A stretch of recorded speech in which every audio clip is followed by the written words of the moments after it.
هنالک دعا زکریا ربہ، زکریا علیہ السلام نے دعا کی، قال ربی حب لی من لدنک ذریۃ طیبۃ، میرے رب مجھے بھی تحفہ دے دے اپنی طرف سے ذریۃ طیبۃ، ایک اچھی اولاد کی، انک سمیع الدعاء، آپ بے شک آپ ہی ہمیشہ دعا سننے والے ہیں۔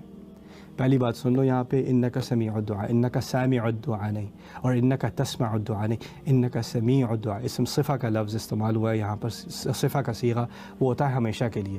یہ انسان کتنے برسوں، کتنے ڈیکیڈز اس انسان نے ایک ہی دعا کی ہے، بار بار مجھے اولاد چاہیے، اولاد چاہیے، اولاد چاہیے، اولاد چاہیے، اور اتنے سالوں کے بعد اللہ نے اس دعا کا جواب نہیں دیا، لیکن ابھی بھی جب وہ دعا کرتے ہیں تو کیا کہتے ہیں؟ آپ تو دعا کے سننے والے ہیں۔ یعنی ہم نے کیا سیکھا اس سے؟ یہ صرف نہیں سیکھا کہ اولاد کی دعا مانگنی چاہیے، یہ سیکھا کہ دعا کیسے مانگتے ہیں۔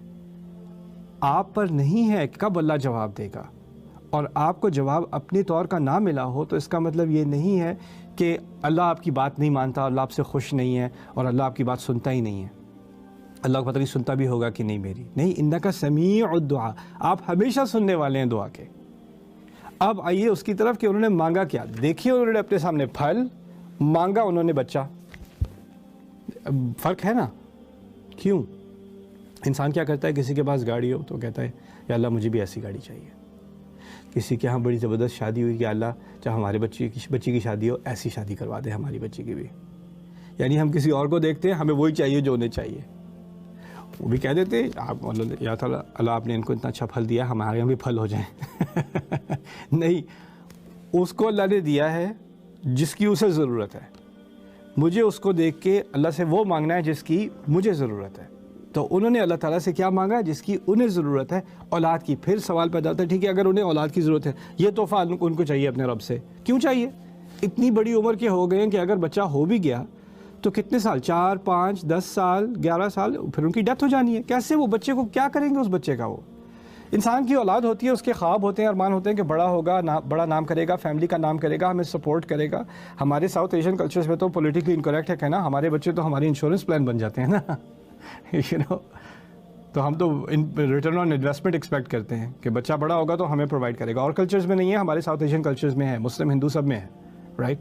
لیکن آپ کو یہ افریقہ میں نہیں ملے گا، یا آپ کو عراق میں نہیں ملے گا، یا آپ کو ترکی میں نہیں ملے گا، اور جگہ نہیں ملے گا، لیکن ہمارے ہاں ملے گا، ملیشیا میں نہیں ملے گا۔ وہ تو چاہتے ہیں ہمارے بچے انڈیپینڈنٹ ہو جائیں اور اپنی زندگی گزاریں، ہم اپنی زندگی گزاریں۔ ہمارے یہاں کیا ہوتا ہے، ہمارے بچے بڑے ہوں تو ہمارا خیال کریں، ہماری ایک ایکسپیکٹیشن سی بنی ہوئی ہے ہمارے کلچر میں نا۔ خیر اس کے بارے میں کبھی اور بات ہوگی۔ یہاں پر یہ بات سمجھنے کہ انہوں نے یہ دعا اولاد کی کیوں؟ اصل میں ان کا ریٹائرمنٹ پلان تو نہیں ہے بچہ، وہ تو پہلے ہی اب موت کے قریب آ گئے ہیں۔ اس کی کیسے موت کے قریب آ گئے؟ انہوں نے اس بات کا ذکر اور جگہ قرآن میں کیا، واشتعل الرأس شیبا ولم اکن بدعائک ربی شقیا، میرے بال تو اب سفید ہو گئے، آگ کی طرح جو پیچھے رہ جاتی ہے، ایش رہ جاتی ہے، خاک رہ جاتی ہے، اس کی طرح میرے بال بن گئے، اور میں نے تو کبھی آپ کی دعا سے کبھی نا امیدی کا اظہار نہیں کیا۔ تو یہاں پر دعا کا اصل مقصد کیا ہے کہ وہ دو طرح کے رزق ہیں، یہ آخری بات میں آپ سے کروں گا، 2 طرح کے رزق ہوتے ہیں۔ ایک رزق ہوتا ہے جیسے وہ پھل ہے، میں ابھی کھاؤں گا، ابھی میرے جسم کو غذا ملے گی۔ دوسرا رزق وہ ہوتا ہے جو میرے مرنے کے بعد بھی مجھے پرووائڈ کر رہا ہے، جو کھانا میں کھا چکا اس کا مجھے اب فائدہ نہیں ہونے والا میری موت کے بعد، جو انویسٹمنٹس میں، جو سٹاکس میں پیسے ڈال چکا وہ لاکھوں گنا بڑھ جائیں، میں مٹی کے اندر ہوں، میرا کوئی فائدہ نہیں ہونے والا۔ جو گھر میں نے لیا، ایک دفعہ میری موت ہو گئی، وہ گھر کسی اور نے اس گھر میں رہنا ہے، جو ساری ڈیکوریشنز میں نے کی تھی وہ کسی اور نے انجوائے کرنی ہے، میرے انجوائے کرنے کے لیے وہ چیزیں میں اپنے ساتھ لے کے نہیں جا سکتا۔ میں اپنے کپڑے، جوتے، گاڑی، پیسے کچھ بھی نہیں لے کے جا سکتا۔ لیکن اگر میری اچھی اولاد ہو گئی، صرف اولاد کی دعا نہیں مانگی، ذریۃ طیبۃ کی دعا مانگی، اگر ایک اچھی اولاد ہو گئی تو اس کے اعمال میرے اعمال نامے میں اضافہ کریں گے۔ انہوں نے دعا کی ہے اپنے لانگ ٹرم رزق کے لیے، اسی لیے اس دعا کی خوبصورتی کو سمجھنے کی ضرورت ہے۔ یہ صرف اولاد کی دعا نہیں ہے، ایسی اولاد کی دعا ہے کہ آپ سمجھیں کہ ایک دن آنے والا ہے، ہمارے دین کا فلسفہ ہے، ایک دن آنے والا ہے کہ یوم یفر المرء من ابیہ و امہ من اخیہ و امہ و ابیہ و صاحبتہ و بنیہ، انسان اپنی اولاد سے بھاگے گا، ماں باپ سے بھاگے گا، بھائی سے بھاگے گا، بیوی سے بھاگے گا، یعنی اس دن جب ہم نے اللہ تعالیٰ کے سامنے کھڑے ہونا ہے تو یہ سارے رشتے ختم ہو جائیں گے۔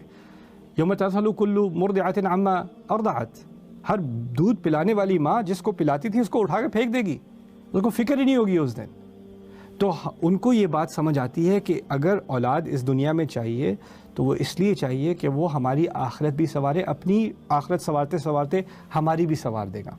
یعنی یہ ایک اخروی چیز ہے جس کی حکمت انہوں نے سمجھی اور اس لیے اس کی انہوں نے دعا کی. اللہ تعالیٰ ہمیں اولاد کی حکمت سمجھنے کی توفیق دے اور اچھی اولاد کی دعا جو کرنی، جس ذہنیت سے کرنی چاہیے وہ ذہنیت دینے کی ہمیں توفیق دے. بارک اللہ لی ولکم فی القرآن الحکیم ونفعنی وإیاکم بالآیات والذکر الحکیم. اللہ تعالیٰ ہم سب کو نیک، صالح اور طیب اولاد دے.